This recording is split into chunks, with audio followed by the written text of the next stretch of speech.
Napalitaan ko kay tatay. Kaya ayan, bigyan natin sila ng tulong mga kababayan. At para hindi nila ipinta yung kanilang ngayon ako naka-encounter ng ganito, pero salamat sa Diyos na pag-iusapan naman natin.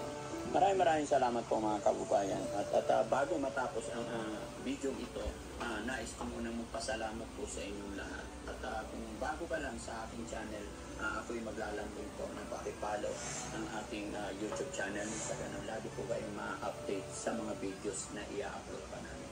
At para mas makatulong pa tayo. Siyempre, shoutout din natin mga kababayan ng Team Rise Above. Magmula po kay Tita Hanes, kay Linlin Garrido, Hello 2025! Lisa Liapres, at More. Mabuhay po tayong lahat mga kababayan. At shoutout din kay Ma'am Maria Pasokoshi. Yan, maraming salamat mga kababayan. God bless po sa ating lahat.